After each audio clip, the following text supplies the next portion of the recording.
आज हम कर रहे हैं गाड़ी में बैठ के Q&A with Avinash finally. Okay, so we'll start with the questions. Before going that a quick journey maybe. सो मैं हूँ प्राची एंड अविनाश है जो कि मेरा भाई है. We are from Himachal, a small town Paonta Sahib, and basically जो हमारा गांव है वो ऊपर पहाड़ों में है, विच इज़ सुनोग. सो हम हैं सिरमौर से.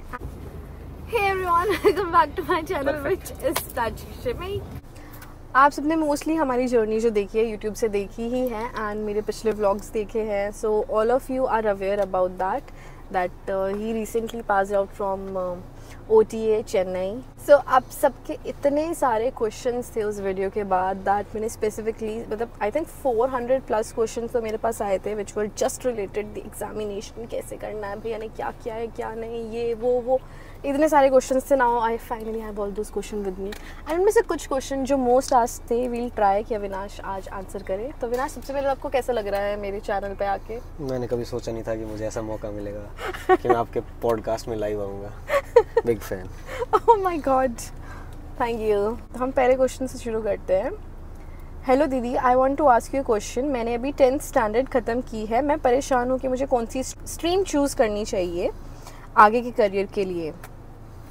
और आगे बहुत बड़ा क्वेश्चन है, बट आई थिंक आगे के करियर के लिए if the person is really asking about आपका सिविल एग्ज़ाम्स या फिर NDA CDS वाले चाहता हूँ. NDA इसलिए कौन सी बचपन में या चाहता था, मेरा आइडल मेरे टीचर हैं जो I think they CDS crack कर चुके हैं. So I think yeah and his dream is also CDS basis.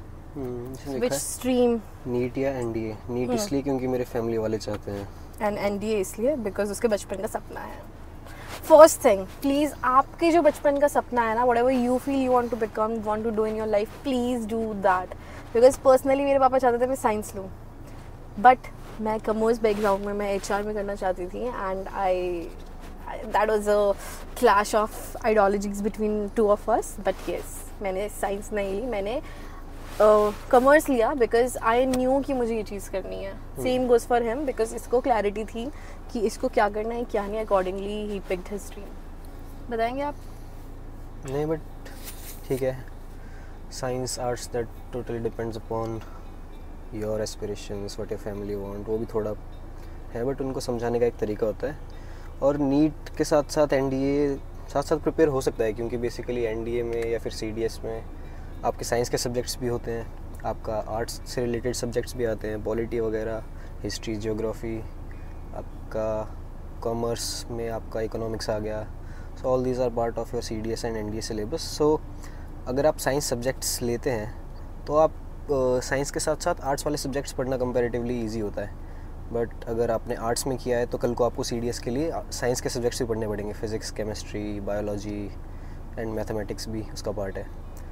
तो आर्ट्स वाले को साइंस पढ़ना थोड़ा मुश्किल रहता है, साइंस वाले के लिए आर्ट्स के सब्जेक्ट पढ़ना कंपैरेटिवली इजी रहता है अकॉर्डिंग टू मी. बाकी आपके इंटरेस्ट पे भी डिपेंड करता है. अगर आपको सिविल सर्विसेज करना है, आपको लग रहा है कि आर्ट्स में मुझे ज़्यादा टाइम मिल पाएगा पढ़ने का एक्स्ट्रा, तो गो फॉर आर्ट्स. अगर आपको साइंस से रिलेटेड कोई ऑप्शनल सब्जेक्ट वैसा रखना है, totally depends upon your goal. Sorry to ask, but how old was your brother when he started preparing for NDA?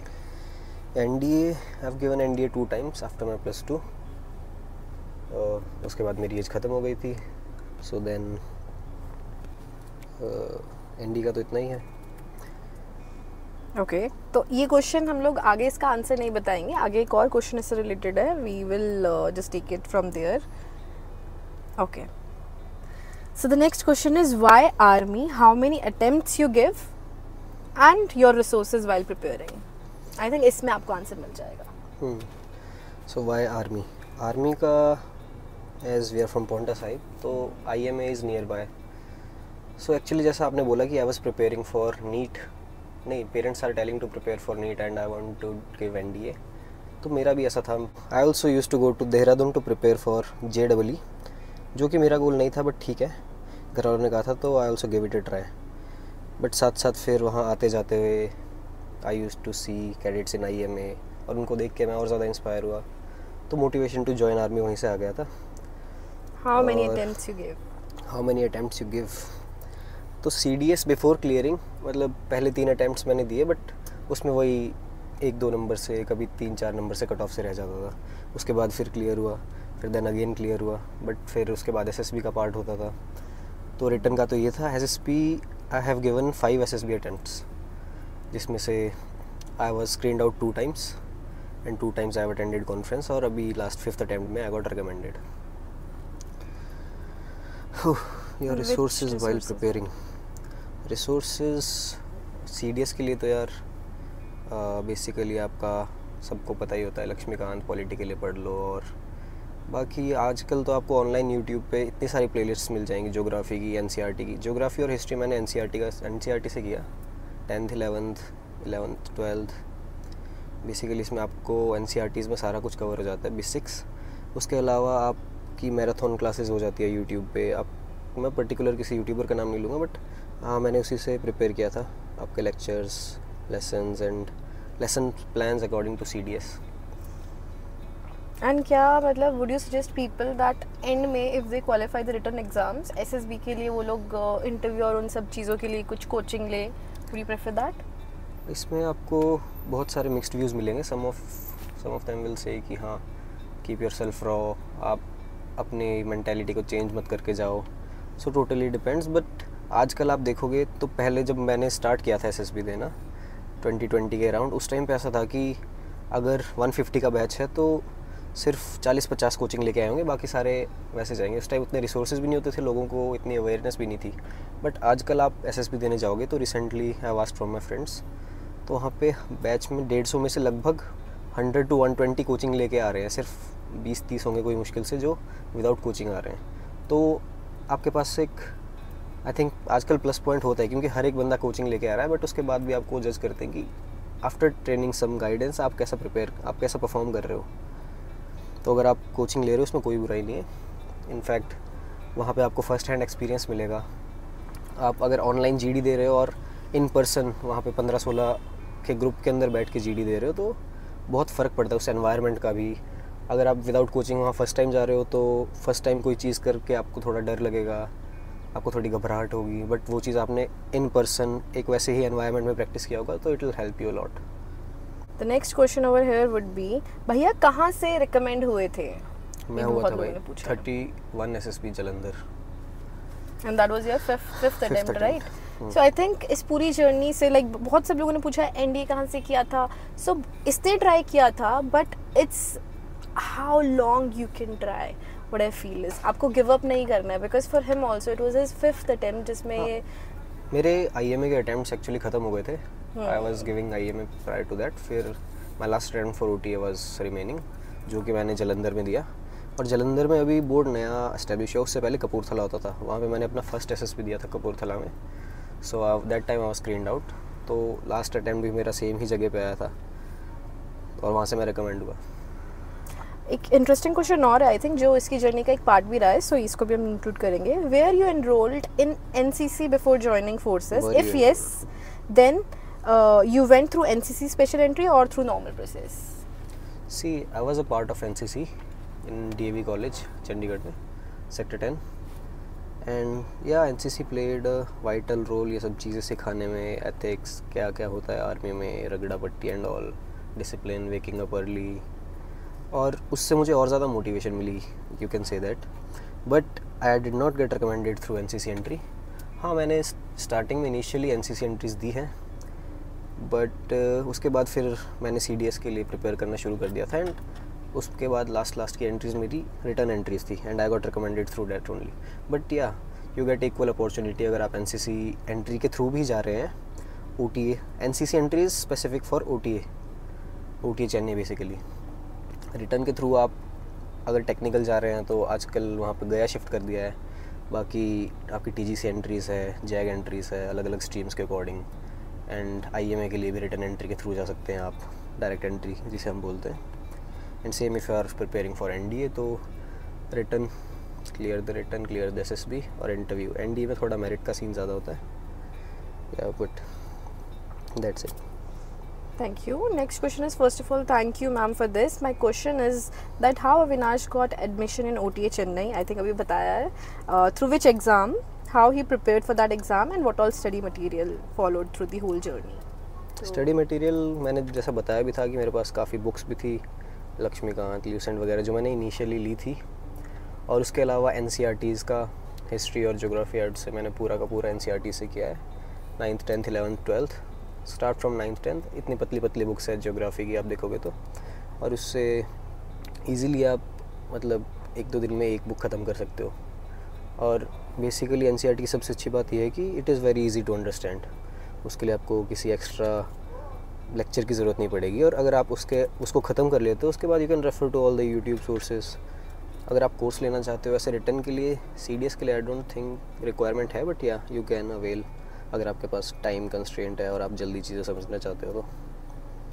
Okay. Next है, hi Prachi Di and Avinash Bhaiya. I am preparing for my coming CDS 2 2025 exam.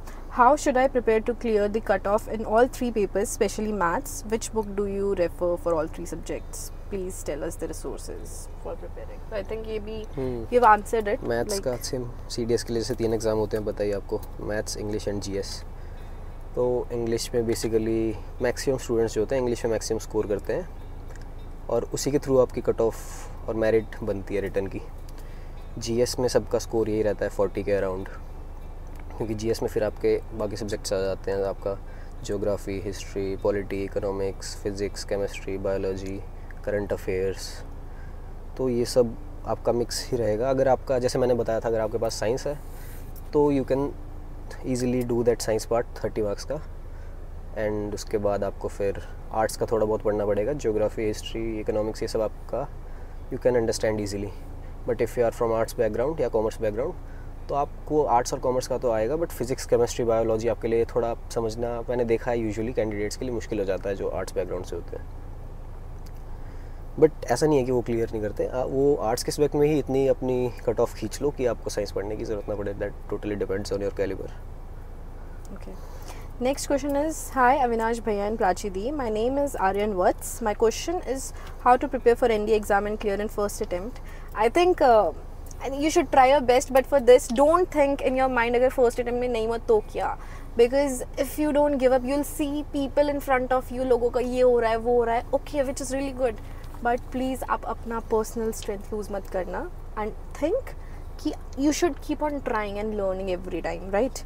आगे भी question है, in my family there is no one from Indian army background but I want to join Indian army. I think same goes for us also, because Avinash का भी ऐसा था कि there was no one in our family जो कि किसी Indian army में या गवर्नमेंट जॉब में था, या फिर रेफरेंस दे के कुछ हो सकता था। तो this was entirely his journey, so again it can happen, don't think that way.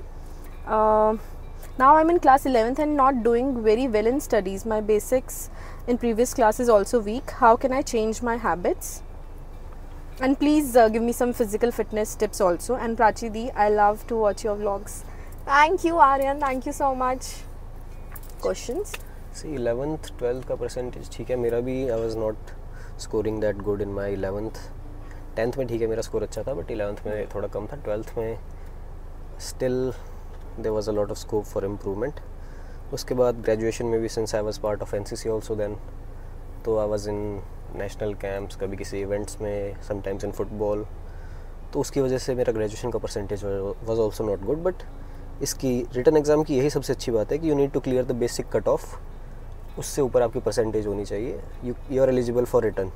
अगर आप बेसिक अपनी percentage for example I don't know भी कितना होगा, for example 50% you need to get in your graduation, उसके बाद you just need to clear your return. तो आप मिनिमम परसेंटेज लेके भी अगर रिटर्न क्वालिफाई कर रहे हो तो you are well enough for UPSC की अच्छी बात है। और आजकल शायद उन्होंने डायरेक्ट एंट्रीज़ के लिए कट ऑफ बढ़ा दी है, जैसे एनसीसी के लिए 65 या 70 कर दिया, आई थिंक 50-60 ऐसे होती थी पहले, बट उसमें आपको फिर विदाउट रिटर्न एंट्री मिल रही है। रिटर्न के लिए ऐसा इतना नहीं है परसेंटेज का, अगर आप मिनिमम कट ऑफ क्लियर कर रहे हो तो you can easily give return. और क्या था उसमें? और उसी क्वेश्चन था फिजिकल फिटनेस के रिगार्डिंग में ही आस्क्ड। फिजिकल फिटनेस का यार I personally prefer home workout. काफ़ी सारी ऐप्स भी है, आप खुद से भी कर सकते हो। रनिंग कर ली, उसके बाद रनिंग के बाद आके ही थोड़ा बहुत, आई थिंक अगर आप अर्ली मॉर्निंग रनिंग करोगे उससे पहले थोड़े स्प्राउट्स वगैरह खा लो, it will help you to run better. और आके फिर थोड़ा पुशअप्स वगैरह, बाकी शाम के टाइम अपना होम वर्कआउट, अपनी ब्रिक्स ले लो या कुछ वेट्स पड़े हो घर पे वो ले लो, नहीं तो फिर स्किपिंग कर सकते हो आप। Which is not a one day, it's a discipline then. हाँ, मैं ये नहीं बोल रहा हूँ कि पूरी बॉडी एग्जॉस्ट कर लो आप 3-4 घंटे, हाफ एन आवर। अगर आप आधा घंटा रनिंग करते हो बहुत हद से ज़्यादा है। आधा घंटा अगर आप कंटिन्यू रनिंग कर रहे हो, same goes for workout, but उसमें ये नहीं है कि आप गाने सुन रहे हो या इधर उधर घूम रहे हो। आधा घंटा मीन्स कंटिन्यूस, बाकी चीज़ें छोड़ के, ऐसे नहीं कॉल पे बात करते करते वर्कआउट कर रहे हो। ओके, नेक्स्ट क्वेश्चन इज नमस्ते दीदी। दीदी I belong from Orissa and मैं सीडीएस की प्रिपरेशन कर रहा हूँ, लेकिन मेरे को ना इंग्लिश स्पीकिंग में ज़्यादा प्रॉब्लम हो रही है which is very important for SSB interview. आप बस भैया से पूछना कि कैसे इंग्लिश स्पीकिंग स्किल इम्प्रूव करना है step by step. English speaking step by step, English speaking में तो आई थिंक आप मेरे से बेहतर बता सकते हैं। HR see it's all about the confidence in the practice part for sure. आप प्लीज़ ये मत सोचो कि आपका अगर बैकग्राउंड इंग्लिश स्पोकन नहीं है, आपने हिंदी मीडियम से किया, it's totally fine because we have seen people जिन लोगों ने हिंदी मीडियम के बाद भी like professionally they are into that ranking. In fact I will say most of the people जो, आई थिंक ये क्वेश्चन उड़ीसा से मैं हिंदी में ही बता के एक्सप्लेन करूँगी, ठीक है। कॉन्फिडेंस, आप हिचकिचाओ मत, आप किसी से भी प्रैक्टिस करना शुरू करो, बात करना शुरू करो, and then accordingly that ice would be breaking, right, and then उस बेसिस पे I will definitely wish you very good luck, ठीक है, in your exams for the preparation plus the English speaking part. It's just the confidence, आप घबराओ मत, आप घबरा गए आधा कॉन्फिडेंस यहीं चला गया, you know it, practice it and you will crack it for sure. All the best. Just try, गलतियाँ करते रहो। हाँ, इट्स फाइन, लाइक इसका 5th अटेम्प्ट में हुआ है, मतलब कहीं ना कहीं उनको भी गलतियाँ दिखी होगी किसी ना किसी चीज़ में, इट्स टोटली फाइन। आप खुद के ऊपर भरोसा रखो and then just keep on going, okay. Okay, next है ma'am my simple question is कि भैया ने सीडीएस की प्रिपरेशन कहाँ से करी थी, एसएसबी की कहाँ से करी थी, एंड ऑफलाइन करी थी, ऑनलाइन बैच था, बस इतना जानना चाहता हूँ as an NDA aspirant, would help me a lot. देखो, वही ऑफलाइन ऑनलाइन की अगर मैं बात करूँगा, if you want to take coaching for written, तो रिटन के लिए आपको किसी ऑफलाइन कोचिंग जाने का I think there is no requirement, क्योंकि आजकल ऑनलाइन फ्री ओपन सोर्सेज इतने सारे अवेलेबल है, तो यू कैन प्रिपेयर ईजिली, और उसमें डिस्ट्रैक्शन भी नहीं होगा। आप एक रूम में बैठ के, कहीं आपको जाना नहीं है, टाइम वेस्ट नहीं होगा आने जाने में। और अगर आप रिटर्न कोचिंग के लिए जाते हो तो वहाँ ऑफ कोर्स बैचमेट्स मिलेंगे आपको, कोई बोलेगा इधर चलते हैं, वो करते हैं, तो डिस्ट्रैक्शन के काफ़ी चांसेस होते हैं ऑनलाइन कोचिंग में। बट फॉर एसएसबी में आपको आई थिंक ऑफलाइन ही जाना चाहिए अगर if you are going for coaching, क्योंकि वो एक्सपोजर चाहिए आपको इंटरेक्शन का, how to behave, how to manage your body language, क्या कुछ करना है, क्या मैं गलत कर रहा हूँ, और अगर कोई ओवर पावर कर रहा है आपको, बॉडी लैंग्वेज देखेंगे, आपको जज करेंगे और फर्स्ट हैंड रिव्यूज़ मिलेंगे आपको। ऑनलाइन में वो सिर्फ आपका जितना आपका वीडियो में दिख रहा है, आपकी आवाज़ सुन पा रही है, बस उसी बेसिस पे जज करेंगे। बट ऑफलाइन में वो पूरा आपको बॉडी लैंग्वेज, आपका कॉन्फिडेंस, आपका स्पीच, आपका कंटेंट, ये सब इन डेप्थ आपके बारे में जान सकते हैं। देखो, व्हाट आई फील सबसे इम्पोर्टेंट इज़ दैट अगर तो आपकी कोई फैमिली में कोई नोन है जो आपको गाइड कर सकता है कि पूरा प्रोसीजर क्या है, कैसे है, well and good. Else there are multiple sources on YouTube, आप उसके थ्रू करो। आपका फर्स्ट अटेम्प्ट सेकंड अटेम्प्ट में आप फंसे हुए हो, then you should for sure go somewhere जहाँ पे ना सामने वाला आपको देख के आपकी गलती बता सके। तो जो ऑफलाइन कोर्सेज है, that's why they are meant for, ताकि अगर आपको कुछ लग रहा है यार मैं अपनी एंड से सब कुछ सही कर रहा हूँ बट क्या प्रॉब्लम आ रही है, तो somebody who is actually expert into that, they will tell you कि आप ये गलत कर रहे हो, आप इस पे वर्क करो। All over the situation the important factor is to find out कि क्या गड़बड़ है और उस पर वर्कआउट करना। तो आई थिंक ये सिर्फ सीडीएस एनडीए के लिए नहीं है, लाइफ में कुछ भी चीज़ हो, this is which will actually help you out in your future, right. Next question हमारे यहाँ आता है, आपने कैसे क्या, मीन्स बहुत सारे स्टूडेंट्स होते हैं एंड उनमें से आपने क्या फॉलो किया है, बिकॉज हम कभी कभी खुद पर डाउट करते हैं एंड फिर बाद में डीमोटिवेट होके गिव अप करने की कोशिश करते हैं। प्लीज़ शेयर योर एक्सपीरियंस, आप कभी डीमोटिवेट हुए हो? ऑफ कोर्स यार, डीमोटिवेट होना is a part of journey. जिसने भी अच्छे से प्रिपेयर किया है, जिसने भी मेहनत की है और उसका ना हो तो उदासी होती है, डीमोटिवेशन वाला फेज़ आता है एक। बट और ऑफ कोर्स जैसे मेरा, तो मैंने बताया कि लास्ट ही अटैम्प्ट बचा था, तो उसमें तो फिर ऐसा था कि सब कुछ छोड़ दो, बस इसी के पीछे लगे रहो, तो वो आपका एक मोटिवेशन वाला फैक्टर बन जाता है एक टाइम के बाद। स्टार्टिंग में इनिशियली नहीं होता है, आपने बहुत मेहनत की हो, रोना भी आता है, बट कीप ट्राइंग। और एक टाइम के बाद फिर आपको इतनी समझ आ जाती है कि मैंने इतना कुछ सीखा है, अगर मेरा ये नहीं भी होगा then I will land up in some better place. इतना तो कैलिबर है, जस्ट इतना खुद को बिल्ड कर लो, अपने अंदर कॉन्फिडेंस ले आओ और you can do anything better अगर यहाँ पे नहीं आ रहे तो भी कहीं सिविल में भी जा रहे हो तो you will do much better there. ऐसा नहीं है कि जिनका एसएसबी नहीं हुआ है वो कैपेबल नहीं थे, हो सकता है कुछ एक ट्रेट उनमें कम हो या फिर उनकी पर्सनैलिटी में कुछ ऐसी चीज़ हो जो जिसकी वजह से वो आर्मी में नहीं आए हैं, बट उन्होंने सिविल में बहुत अच्छा सर्व किया है। आपको काफ़ी एग्जांपल्स मिलेंगे, आपने सुना भी होगा APJ Abdul Kalam, he was also out from SSB, Amitabh Bachchan, ये सब बहुत कॉमन एग्जांपल्स है, आपको एसएसबी में भी सुनने को मिलेंगे। Okay, I think next question एक क्वेश्चन आया है which is for me also, I can see this कि दीदी आप क्या करते हो? So दीदी क्या करती है? So basically I'm an HR manager working into corporate in Delhi NCR and it's been 6.5 years, हाँ 6.5 years से I'm working over there as an HR manager। अभी तक तो ये करती हूँ, बाकी let's see what happens in future। अच्छा, एक क्वेश्चन अंशु तेरे लिए भी है, आप दीदी की शादी में क्यों नहीं आए? दीदी की शादी में क्यों नहीं आए? So I wanted to come but उस टाइम मैंने शायद 3 महीने पहले ही छुट्टी का अप्लाई कर दिया था। सो जो भी प्रोसीजर होता है पहले अपने कंपनी कमांडर के through, battalion commander, DCCI commandant, ये सब चेन फॉलो करके मैंने अपना लीव एप्लीकेशन पुटअप कर दिया था एंड जो शादी का कार्ड था वो भी मैंने साथ में दिया था, तो वो मान भी गए थे ठीक है भेज देंगे। बट हमारा एक कैंप था, वो था 1 वीक का, तो उसकी डेट्स एक्चुअली शादी के साथ ही बिल्कुल ओवरलैप हो रही थी।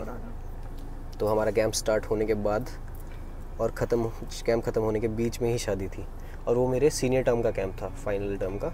तो अगर आप जूनियर टर्म में कैंप मिस करते हो तो आप उसको सीनियर टर्म में दोबारा अपने जूनियर्स के साथ लगा सकते हो, बट सीनियर टर्म में ऐसा कोई प्रोविज़न नहीं है। तो मुझे फिर हमारे जो वहाँ पे डायरेक्टिंग स्टाफ था उन्होंने भी यही रिकमेंड किया कि अभी आपको ठीक है, इट इज़ ज़रूरी आगे की आपका वो सब मार्क्स वगैरह के लिए, मेरिट वगैरह के लिए, तो उन्होंने बोला कि यू शुड स्टे। और कैंप भी वो काफ़ी इम्पोर्टेंट था, मतलब आपका आगे आर्मी में काफ़ी काम आता है। आई थिंक जो उस कैंप का बेसिक मोटो था, वो मैं मोटो तो नहीं बताऊंगा, बट हाँ it is important for your functioning आगे जाके। So that was the reason मैं नहीं आ पाया। And for me also I think last day तक जब मेरी हल्दी चल रही थी, मेहंदी चल रही थी, सबको ये लग रहा था कि मैं झूठ बोल रहा हूँ, कि आएगा। इवन आई वाज लाइक आएगा भी एंड देन नहीं आया। पूरे टाइम कॉल आया उसका कि दीदी अभी भी फंसा हूँ, नहीं आ सकता। मुझे था कि शायद मे बी एंड में ही कम, बट ठीक है, वो लॉस तो नहीं कवर हो सकता, that's fine. Okay, let's move, next break लेके नेक्स्ट क्वेश्चन पे आती हूँ। Give me 2 minutes। Okay, going ahead with the next one. आपने इतने सारे अटेम्प्ट्स दिए हैं, like how does your family supports you on this? Because मेरा फैमिली का सपोर्ट भी है कि मुझे जल्दी अर्निंग शुरू करनी है। तो फैमिली सपोर्ट में ठीक है, जब भी घर आता था अपने कॉलेज से छुट्टियों में या, तो पापा बोलते ही थे कि ये मत करना वो करना, जैसे सबके कंसर्न पेरेंट्स बोलते हैं। बाकी ठीक है, पढ़ाई लिखाई में कोई दिक्कत नहीं आई और घर से जितना मिल रहा था तो उसमें अपना सफिशेंट हो जा रहा था। बाकी उसके बाद मैं जब मास्टर्स के लिए गया तो मेरी सारी स्टडीज़ मेरी सिस्टर ने फाइनेंस की। तो एंड ट्रिप्स भी, मैंने इसको हमेशा एक चीज़ बोली which I think I ask everyone. मैं अपने कज़न्स को भी सबको एक चीज़ बोलती हूँ कि लाइफ में बहुत मेहनत करो, आपको जो कुछ भी करना है, लेकिन आप लाइफ का जो एक एसेंस है ना, जिसको आपको खुशी मिलती है during that process, make sure you do that. मैं मेक श्योर करती थी अगर पूरे साल मेहनत कर रहा है, घर पे फंक्शंस है नहीं आ रहा है, रिश्तेदारों में शादी है नहीं आ रहा है, प्रिपरेशन कर रहा है, मैं उसको बोलती थी कि साल में एक ट्रिप जा, अपने फ्रेंड्स के साथ जाके आ, तेरे को पैसे चाहिए, तेरे को जैसे जाना है कैसे भी जाना है, फ्लाइट में फ्रेंड्स के साथ गो, एन्जॉय। बिकॉज अगर आप कर सकते हो है तो आप ज़रूरी नहीं है आपके लिए ट्रिप जाना इंपॉर्टेंट है, आपके साथ आसपास फैमिली आउटिंग, डिनर पे जाना, कुछ देख लेना, किसी भी चीज़ में आपको एंजॉयमेंट मिलती है। Please have that small break for you, because it's a journey, वो चलती रहेगी, लेकिन लाइफ में हंसना, खुश होना, दैट्स रियली इंपॉर्टेंट, राइट? और सिर्फ पढ़ाई में ही मतलब बंद होके मत रह जाना। नहीं, like I was into football also. मैं अपनी इंटर कॉलेजेस के लिए गया था 2 साल अपने मास्टर्स में। मैं मॉडलिंग भी किया है कॉलेज में, उसके बाद अपना एनसीसी में भी था मैं, डांस भी जितने बार कोई फंक्शन होता था, नाटी भंगड़ा, आई डिड एवरीथिंग। तो जो एक्स्ट्रा को करिकुलर एक्टिविटीज़ होती हैं मैं ट्रिप भी लेके गया था अपने दोस्तों के साथ भी, ऑफिशियली भी अनऑफिशियली भी। तो सब ऑर्गेनाइजेशन, ये जो स्किल्स हैं आपको एसएसबी में काम आएंगी, एंड इनफैक्ट एसएसबी में नहीं, आगे लाइफ में भी आपको काम आएंगी। आपको इन फ्यूचर यही करना है। अगर आप एचआर में हो, आर्मी में हो, घर पे हो, कुछ कर भी नहीं रहे हो, फिर भी कभी ना कभी कुछ ना कुछ ऑर्गेनाइज करना ही पड़ेगा। और ऊपर से जो चीज़ें आपको फिट रखती है mentally and physically as well, physically तो रनिंग का मैंने बता दिया है, मेंटली हो सकता है आपको पेंटिंग पसंद हो, गाने सुनना पसंद हो, या कोई इंस्ट्रूमेंट सीख लो बजाना, which keeps your brain active, reading करते रहो। तो ऐसी सी चीज़ें जो बेसिक आपको कोई भी बता देगा, बट उसको डिसिप्लिन के साथ इनकलकेट करना अपनी हैबिट्स में और रोज़ वो चीज़ें करते रहना। एंड या इफ़ यू आर डिसिप्लिन, आप ये सब चीज़ें रेगुलरली कर रहे हो, ऐसा नहीं कि आप एक महीने के लिए मोटिवेट हो गए, फिर उसके बाद बीच में ब्रेक लिया और उसके बाद आप वापस ट्रैक पे ही नहीं आ पा रहे हो। जितना जल्दी से जल्दी हो सके। हाँ, ऐसा नहीं है कि आप हमेशा ही पढ़ते रहोगे, कभी वो फेज़ आता है कि मन नहीं कर रहा, आज रेस्ट ले लेता हूँ, तो ठीक है, उतना चलता है। बट वापस से कब कितने जल्दी आप ट्रैक पे आते हो, दैट इज़ व्हाट मैटर्स। एक क्वेश्चन ये भी है अंशु इसमें जो मैंने देखा था, दैट पीपल वर आस्किंग कि वो जो वीडियो था पासिंग आउट वीडियो का, when you guys were doing pushup, की वो स्पेसिफिकली क्या स्लोगन था, आप लोग क्या बोल रहे थे, लाइक व्हाट वाज दैट? वो हमारा एक्चुअली, जैसे कंपनीज डिवाइडेड होती है, ओटीए में 6 कंपनीज है एट प्रेजेंट, जिसमें से मैं जसामी का पार्ट था। तो एक कंपनी की वॉर क्राई होती है, एक जैसे हमारा जसामी सॉन्ग था, Superman is a man of steel, he is the one from जसामी। बाकी एक वॉर क्राई जैसे सामी सामी जसामी, जोश जोश जसामी, जैगवार जैगवार जसामी। तो हर कंपनी का अलग अलग होता है, काफ़ी सारे स्लोगन्स बनाए होते हैं। जैसे इंटर कंपनी मैचेस होते हैं या फिर कोई कंपटीशन होता है, तो उस टाइम पे हम अपनी कंपनी को मोटिवेट करने के लिए, वो कंपनी स्पिरिट इनकलकेट करने के लिए उसको यूज़ किया जाता है। तो वही कुछ भी फंक्शन हो, कुछ भी हम इवेंट जीते हों, वो हम उसको बोल के ही सेलिब्रेट करते हैं। तो सेम पीओपी में भी वही था कंपनी का। How was your OTA journey? Excellent, mind blowing. OTA में काफ़ी इन्जॉय किया, हर एक इवेंट में, हर एक एक्टिविटी में मैंने पार्टिसिपेट किया। कोई गेम हो, कोई अपना वैरायटी एंटरटेनमेंट प्रोग्राम हो, कुछ भी हो, कभी बैकआउट नहीं किया। सो ये चीज़ें सीखी है, अपने एनवायरनमेंट से ही सीखी है, एनसीसी से सीखी है। और वही आपको भी यही बोलूँगा, ओटीए में हो चाहे ना हो, आईएमए में हो, कहीं पे हो या सिविल में भी हो, जितना मौका मिले एक्सप्लोर करने का, एक्सप्लोर करो। बिकॉज यार, तो मैं भी बोलूँगी इसने हर चीज़ में पार्टिसिपेट किया, because when we all were there while his passing out parade, इसके सीनियर्स, इसके लीडर्स जहाँ भी हमसे मिल रहे थे, वो just telling about his journey कि हर चीज़ में पार्टिसिपेट करता था, मोस्टली फर्स्ट आना, ये करना, वो करना। तो अच्छा लगता है सब कुछ सुन के। And yup, good job, we are proud of you. I think done. अब बहुत सारे क्वेश्चंस तो इट्स रिगार्डिंग सिलेबस, मटेरियल, आपने क्या किया है, which he has already briefed. And syllabus एक स्पेसिफिक लिमिट का तो नहीं है, because there is a variety of that, right? आपको जितना सिलेबस मिल सके आप करो, and he has already briefed it. कुछ एंड नोट आप करना चाहोगे इसमें? एंड नोट में यही करना चाहूँगा कि ठीक है,